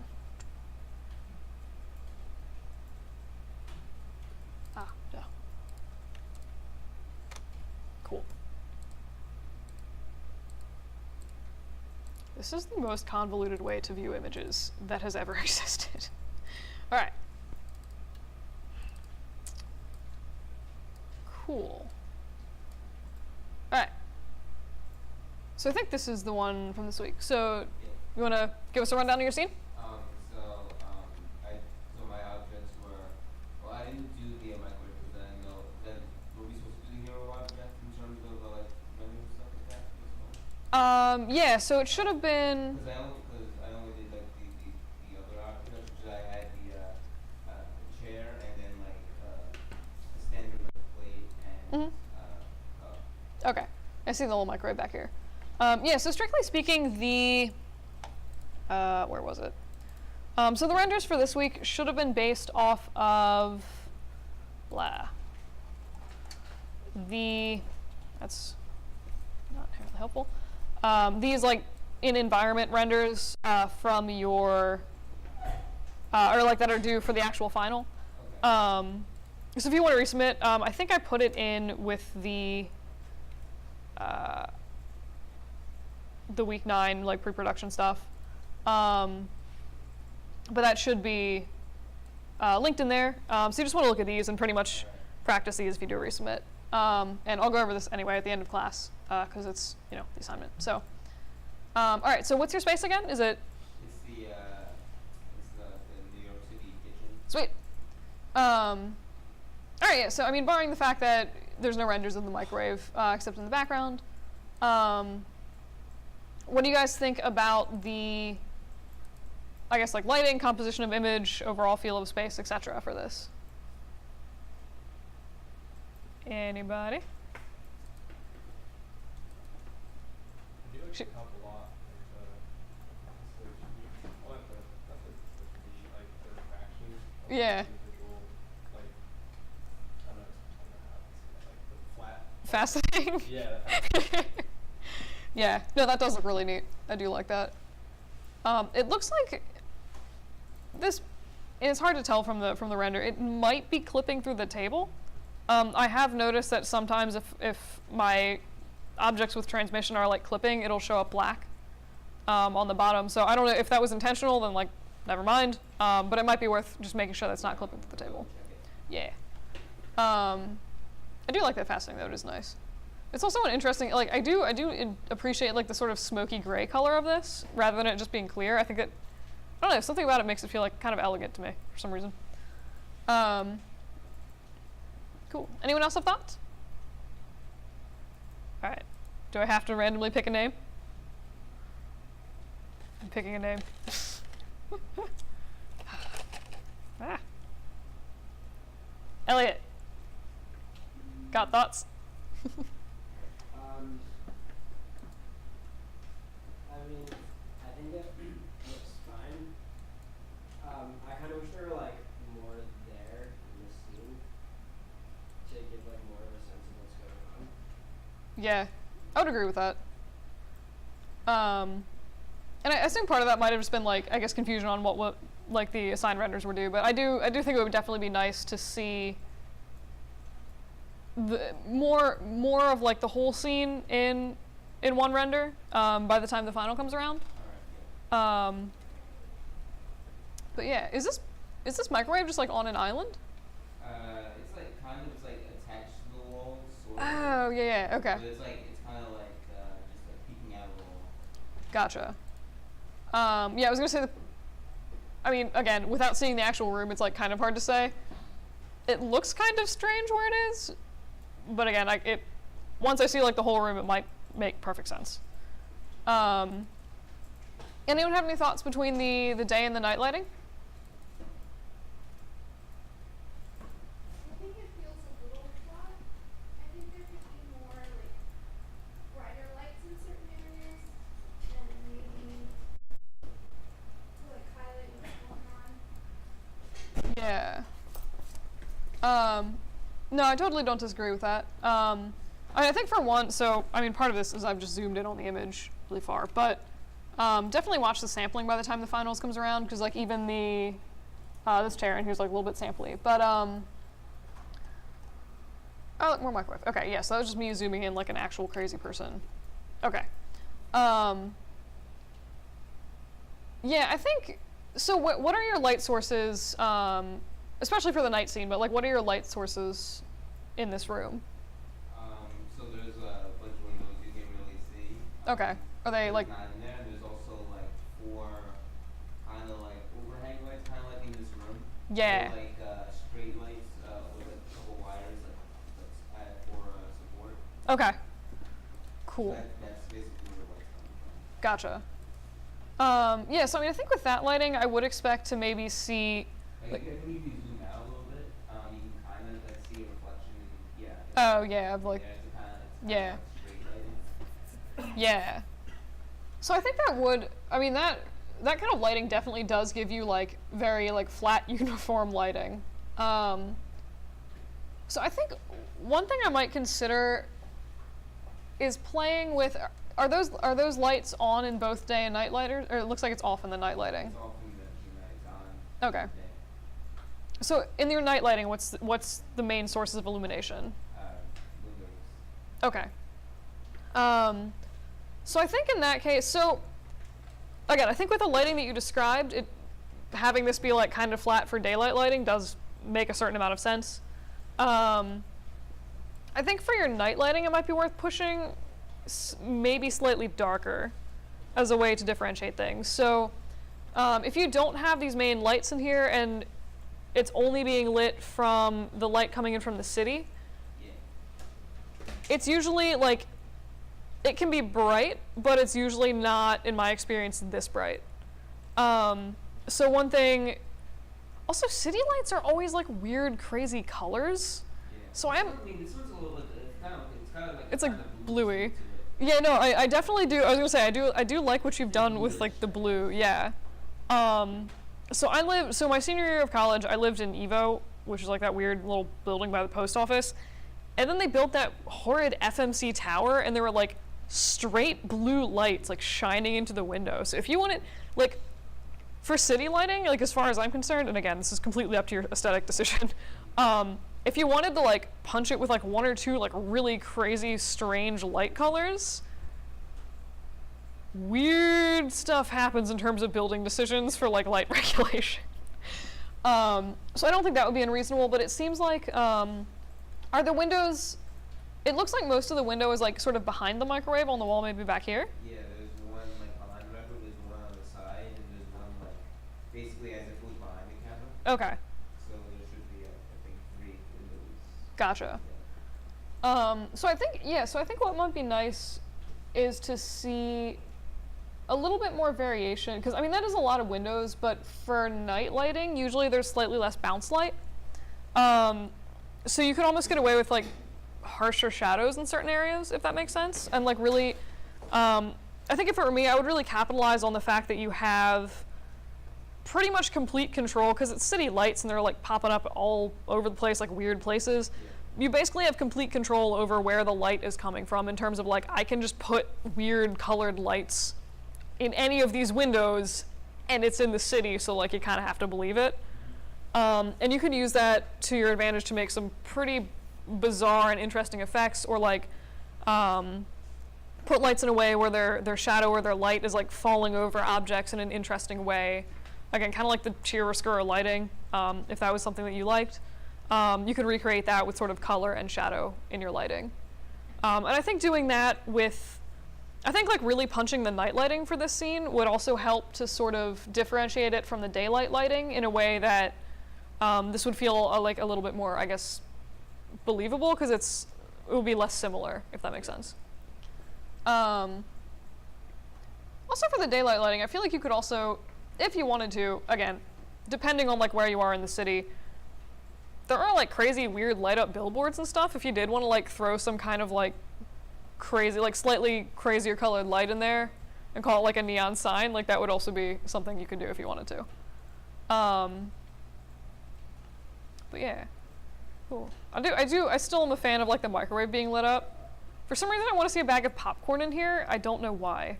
There's a little bag of popping popcorn. There's a small bag in there as like for purposes. Yeah, just like, Or just like put just like maybe like a piece of food in there. I don't know. you said piece of food and I'm like, bananas. Put bananas in the microwave. Maybe my bananas. I microwaved a fork for 30 seconds the other day, and Was it a metal fork? it was a metal fork. And nothing happened. Yeah. No, I was like, where did I put my fork? And I'm like, oh God! And I opened the microwave. I'm like, I am so glad that this is not like on fire. As an unrelated tangent, semi-related tangent story, if you're heating chocolate as you're piping it and you have a metal piping tip on your bag, under certain circumstances, colored flames will shoot out of the piping tip if you put it in the microwave. Yeah, anyway. But yeah, again, just like me being weird. I think it would be funny, like, I think the food gag in the microwave would be funny to like, again, do something maybe for like night scene if it was like a bag of popcorn or something. A fork in there. God. Just to make me mad. I couldn't object to that. Yeah, I don't know. I mean, honestly, doing that kind of stuff is like fine as long as I'm concerned. I always like, here, in case I haven't explained my weird shtick on like snarky like tags and labels on things or whatever and stuff, or like inside jokes in your assignments, I 100% do not care in the slightest if you're like for a power tool from like last quarter, if you hate the assignment and you want to make like a really snarky label for the back, like go for it. I don't care, I'm all for that stuff. Just don't make it like super crude or like crazy offensive. At some point like there will be a line, but like I really like don't care. Just be aware that whatever you put in, you might need to modify or remove it if, for example, Drexel's like, wow, this is a great project, we'd love to display it, but it has some like crazy obscene gesture in it or something that like we really don't want to display to incoming students. Or like if you're gonna send that to an employer, like obviously you might want to remove that, but like me personally, I don't care. Like if you want to have fun with your assignment and put in weird stuff, like go for it. Again, as long as it's not like crazy offensive, but in some weird way. But I did in my animation 2 final, I had a hammer I made for like CGI 1, and I needed a quick texture, and I just wrote like literally fuck this assignment as like the brand name for the hammer. I showed that on screen with no motion blur for like half a second. Jashishin never caught it. It is still there. Oh, some people knew it was there. Like some people I just told that it was there, and I'm just like, why did I do this? But yeah, like I wouldn't have turned that in for like a still render of the hammer, but like in a moving thing, it was like kind of, it's like my weird hidden thing. So yeah, if you guys ever want to do that stuff, go for it. I had one person in the first class that I taught who put a dab into every single assignment in the class because I like fake dared them to, and then they actually did it. But yeah, anyway, that's my shtick on that. I think my last comment for these would be watch the wood grain on the chair. For the legs especially, that's definitely running in the wrong direction. There's a few things that I usually look for. If you put wood stuff, I specifically go out of my way to look at the wood grain direction, because it's like one of the most common things that I see that'll sort of like pull you out of a scene if it doesn't look right. But yeah, and I think just like keep working on getting this populated. Again, maybe like play with the day and night lightings a little bit. But yeah, any last thoughts, questions, comments on this? Cool. Let us move on to the next one.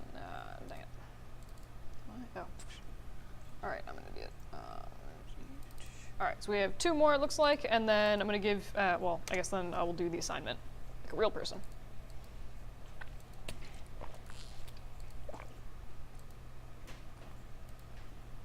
Aha. We have renders. Wait.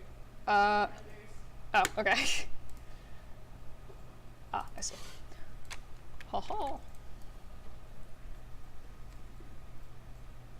right, cool. So, you want to give us a quick rundown of your project? It's the steampunk again.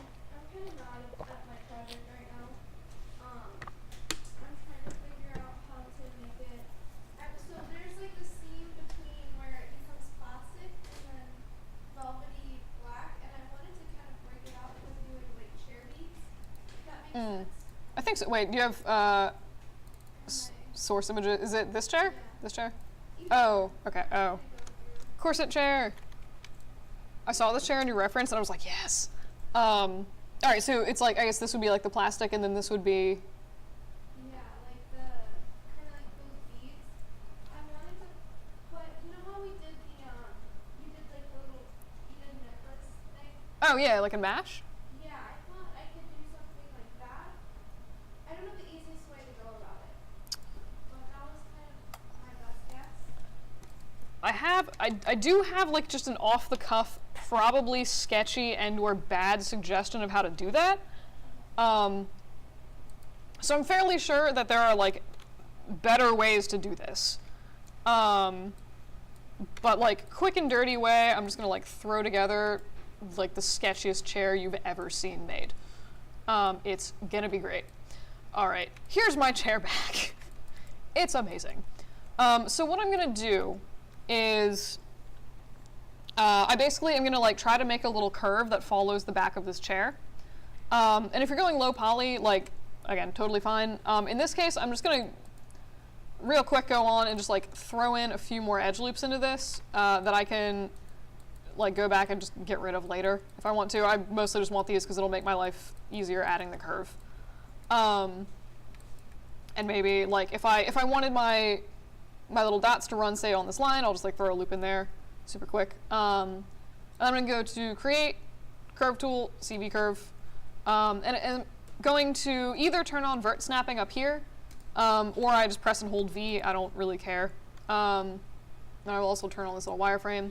But I'm just going to pretty much like draw a curve that like follows follows the lines of this chair.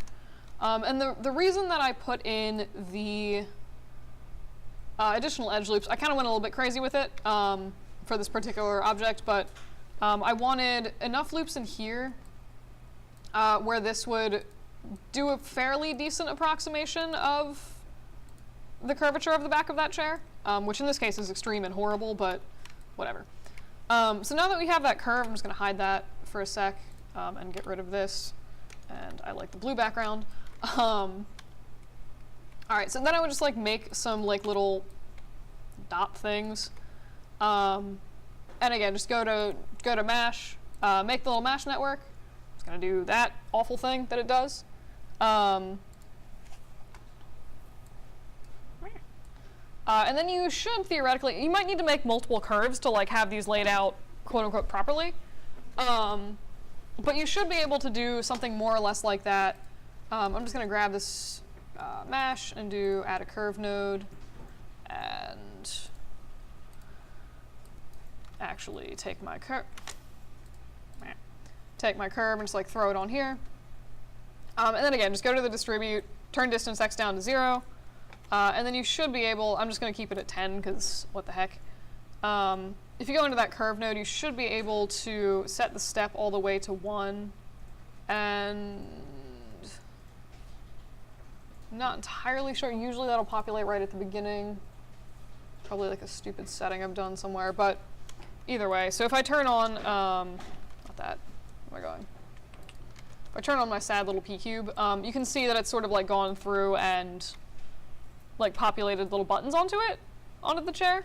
So if you had like a more complex shape, this would also be like a pretty decent way, I think, to auto-populate buttons. Is just vert snapping that curve, and then doing that rather than doing it by hand is going to ensure that you get a relatively like even spacing in those beads. So I think that's probably the easiest way to do it. Other thing I can think of, if you're doing low poly, you could just texture it on, which honestly sounds horrible to me in so many ways. So again, if you guys ever want to do like sort of, since this isn't like strictly speaking like a game that's going to be played in real time, if you guys ever want to do like a weird hybrid between like it's low poly but like I'm going to model some stuff like these little buttons in, you guys are welcome to do that. Excuse me, even if it's not something you would necessarily want to do for like a, you know, hardcore like game asset. Did that help at all? Yeah. Cool. But yeah, so I think that, again, probably the easiest way to do that. It should also work for the eyelets. And then it looks like you'd be able to, honestly, more or less just like make these with rectangles if you had any kind of lacing on this. I think what I would probably do for this particular chair is, because if you look at, especially like this area up here where it's like curved, it'll puff out, and then wherever these little eyelets are, it's like really holding that cloth in and pretty much like squishing out any stuffing that's there. So there's like a flat area. That might be something that I personally would just model into the chair. It would give you a very clear visual guideline as to like where that curve for those dots should be. And also it would just give you a nice shape to the chair. And then I think for like this like sort of plastic part up here, were you going, so for your chair, were you shooting for sort of this whole top part to be plastic, or like just the... Yeah, so I don't know how to like, because it's all one model. Yeah. So I wanted to put the plastic in, but I didn't know how to like break it up. Right. So one gross thing you could do, and this is, so I've gotten, is there, would Final 5 have the chair in it? Yes. Okay, sweet. So I've gotten like real sketchy about doing my texturing recently, where I'm just like, what? It's upside down. Ah, yes, I do. It's been a while since I've been in this file, but yes. All right, yeah, so, ooh, kind of holds up smooth too. Speaking of random things, it looks like there are some perhaps holes in this. I don't know. I'll fix it. Cool. I really hate this chair with all my Oh. being right now. All right, so I think the dumbest thing that I would do to texture this would be figure out, basically just like use your UVs to define where those textures start and stop. So in this case, I'm just going to be like, all right, there's like a tiny bit of lip where it like wraps around the front. I'm just going to grab this. I will select all of the faces on the top of this chair. And also this little loop running around the side. And I'm just going to throw on a super sketchy automatic map for this. And for now, call that halfway decent. But at that point, if you had that, all right, so find the, all right, so here, wow, that is a very aggressive automatic map, that is. All right, so basically I'm just going to grab this, again, very sketchy automatic map that I made, and just sort of, there are way more elegant ways to do this, for the record, but if you do something like this, you can then very easily either, I mean, in this case, I could do it with a ramp shader in Maya, where I just like section off like this part to be yellow and then this part to be purple. You could also, you know, do something probably more rational. In this case, like, cool, this is very clearly separated up here. I'm going to go into Photoshop and just make a little square of yellow and like shiny for here. So again, in this case, it looks like you have the topology down where you could pretty much like just outline wherever you needed those yellow areas to be, and that would be probably the easiest way to do that. Certainly easier, I think, than going in and like manually twiddling with it, like trying to hand draw it in Photoshop with the UVs connected, if that makes sense. So that's probably what I would do. You're saying, how do I get it alone and make it look plastic? Yep. I was saying, like, literally go through, so I'll actually just do a quick, always stashes my windows in the other screen. So basically I'm suggesting going through and doing something like this, where I've effectively added geometry to outline where I want that yellow. So in this case, I want like the whole top to be yellow and like this little side piece. So I added this extra loop to define that border of the yellow area.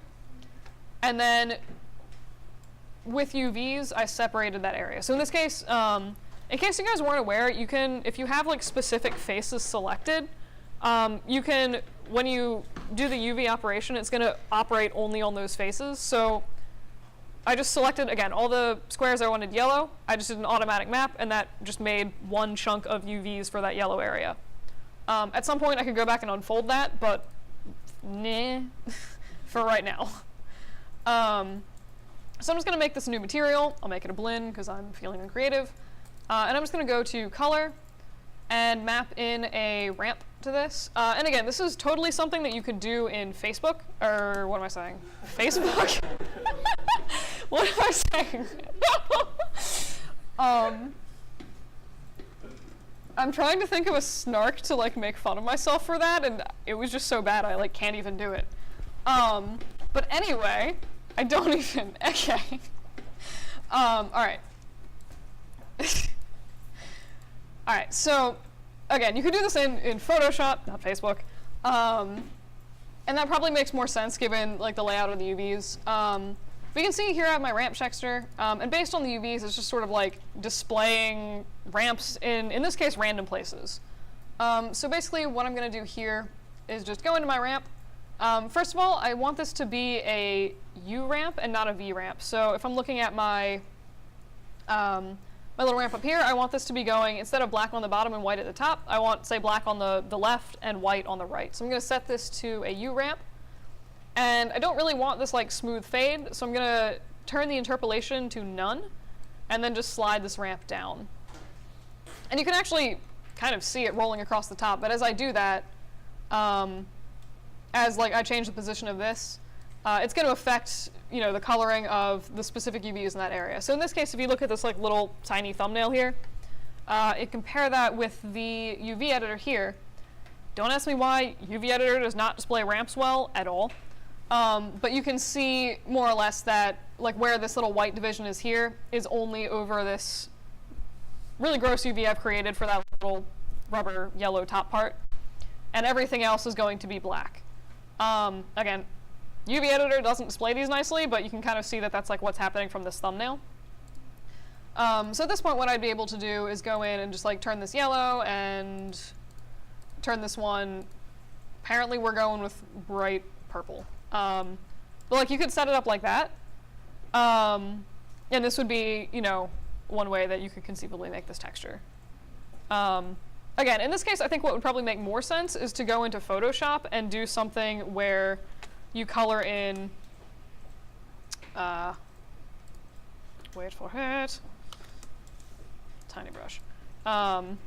So if this is your checkered texture, cough, if just imagine that this is like where your file is. What would probably make more sense is to like pick a little spot in the corner and then just be like, boop, okay, there's my texture, and then that way you can actually use the UV space under this for the other purple stuff, if that makes sense. But you can do it with ramp shaders and UVs. But again, I think the easiest way to do that would be to just split up the UVs, and if you need something to be yellow, just like make it its own UV shell and just put it off in a corner somewhere and deal with it individually. Does that make sense? Yes. I'm still confused on how to make it like they want the chair parts to be like a velvety leather, I guess. And then the like gold part isn't. I think it's clearly plastic. Right. Like metal, I guess. So how do I separate that in a sense? Do I use butt maps, or is there a way to separate the texture? It would be mostly just making a bunch of additional maps. So you can do the same thing, basically, like, is this gross, awful thing that I've made here? I'm just gonna really quick maybe try to make this a little bit less horrific looking and just, great. So here's like your color map.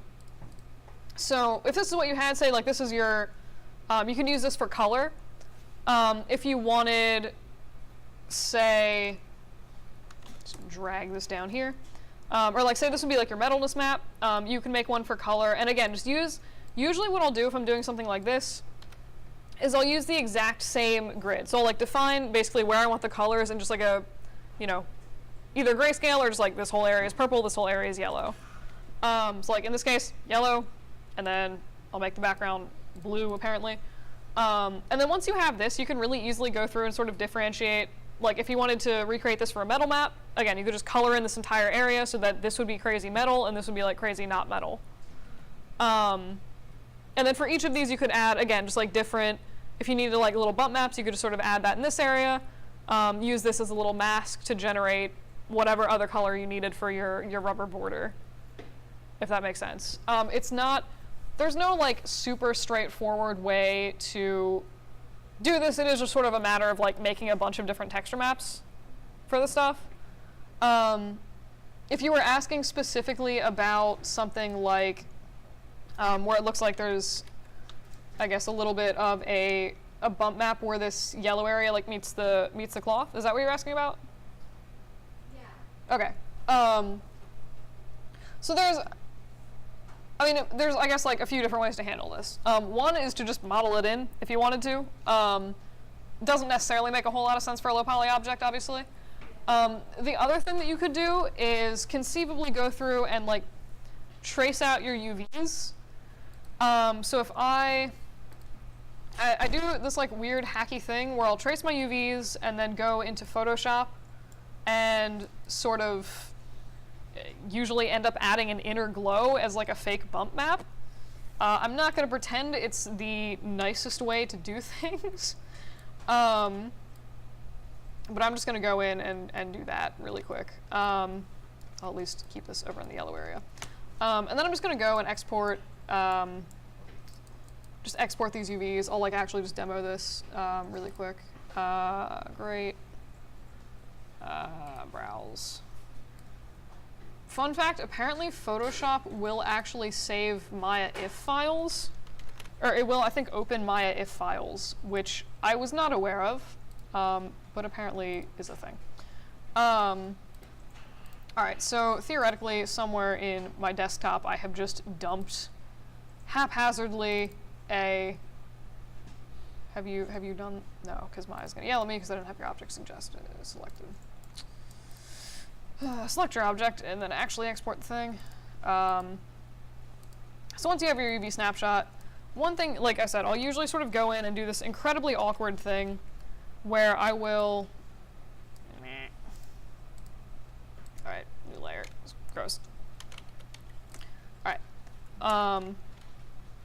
shift UVs down, like, god dang it. Do you guys ever have you guys like had the thing yet where you're just like, I can't go back and forth between like Maya and 6 other programs, and you're just like, too much. Alright. So you can do a thing, and this is, again, usually what I'll do if I'm trying to make a bump map, but I'll just sort of go around with, I like the polygonal lasso tool. Actually, no, there's totally, okay. There is a cool thing that I figured out how to do the other day, and it's super cool. I'm gonna really quick just like delete everything else in your scene like a crazy person. But I found out a way to basically, if you ever need this, I was doing this for ZBrush, it'll bake out specific, basically like an outline for all of your UVs that'll give you like more or less a perfect map of them, which will be potentially useful why that's a thing in a second. So I'm just going to assign this a new material. I'm going to make this a surface shader. This is a default Maya texture, pretty much the only one that I ever use at this point for actual rendering. It's just not affected by light at all.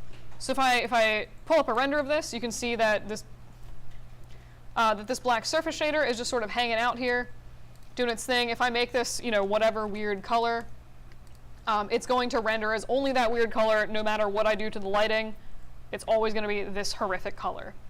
So in this case, I'm just going to make this white. And it's not showing up now. If I go into my camera and I'll just set this to not render at all, you can see that now I have white. More importantly, if I look at the alpha, you can see that the chair is showing up and then there's nothing in the background. In this case, that's what I want. You could also, if you wanted to, just set this dome light to be a weird color and get other colors. In this case, I'm just going to do this. What I want is not a just render of the chair itself. It is actually a render. I want to bake the textures into their own file. I don't think I super went over this in class.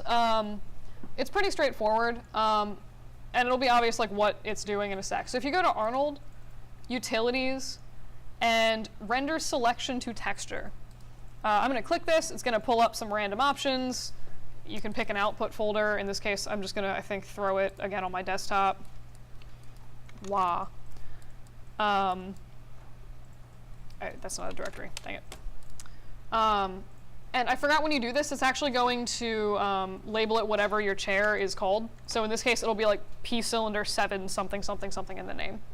I'll just set this to be whatever resolution I want and hit render.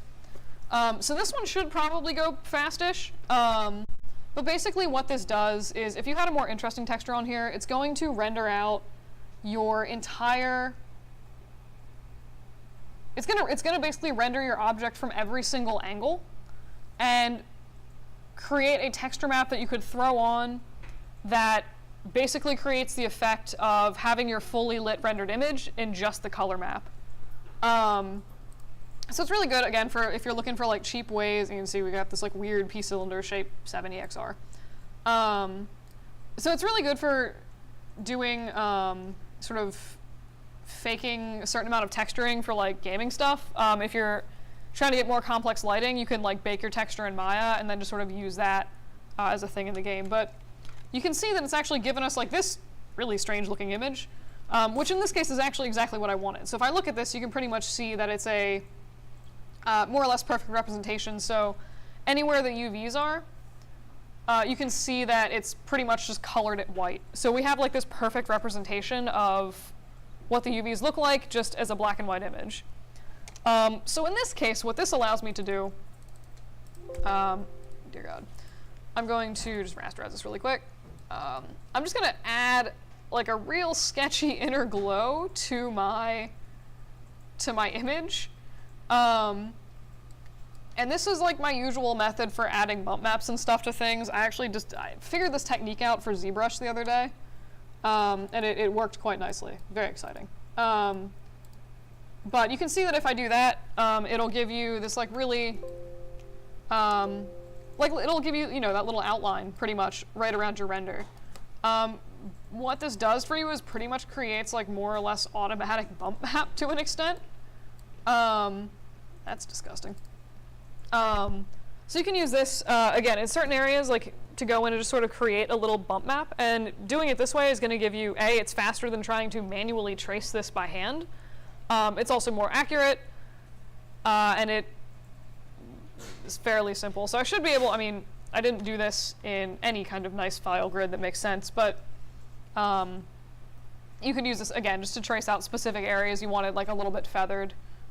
If they were based on your UVs like your color is, this is probably how I would end up doing that for specifically like bump maps. Does that make sense? Yeah. Sort of? Okay. Are there any follow-up questions from that? I might just ask you during, like, when you Alright. Cool. Yeah. Yeah. I don't know. Just like weird stuff you can do with Maya and texture baking, but just for grins, I'm gonna blend one. I'll just because I kind of want to show you guys what this actually looks like, because I think texture baking is like pretty cool.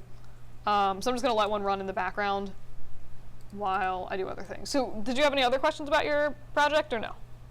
not really. Cool. All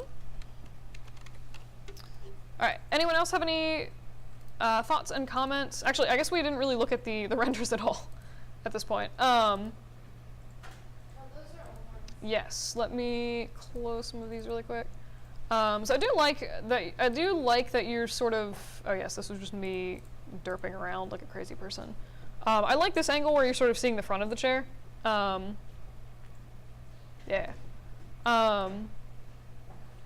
This one feels perhaps a little bit dark. Are you?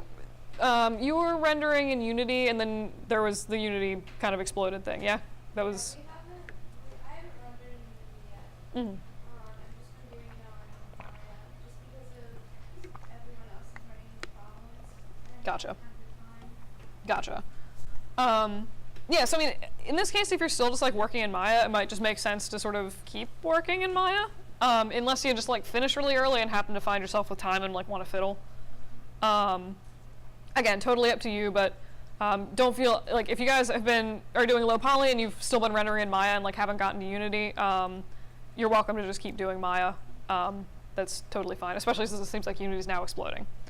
But yes, does anyone have any thoughts, comments about any of the? That's a neat pen. Any of like the render angles or lighting, anything like that?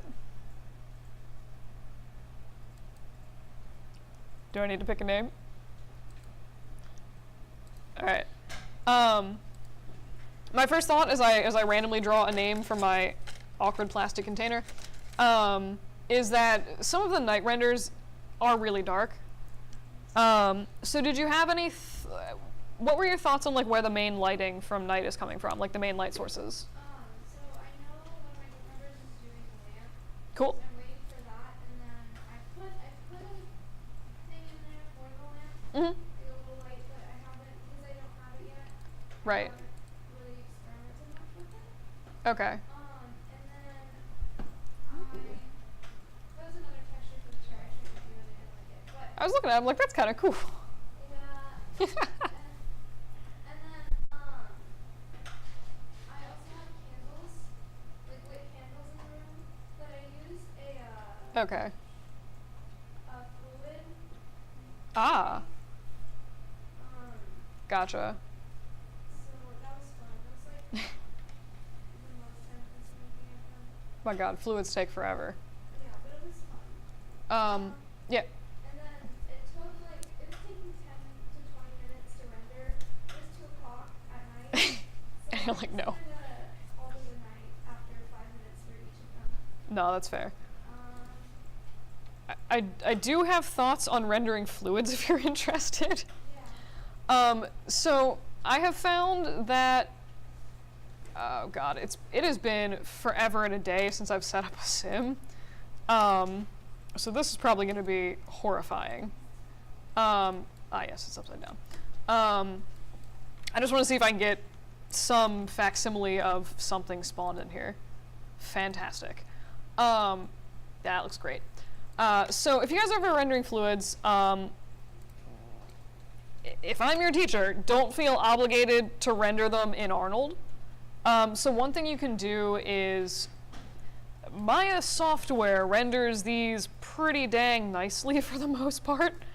So I'm just gonna set up a little software, and this looks like trash because I have done literally no optimization to this at all. And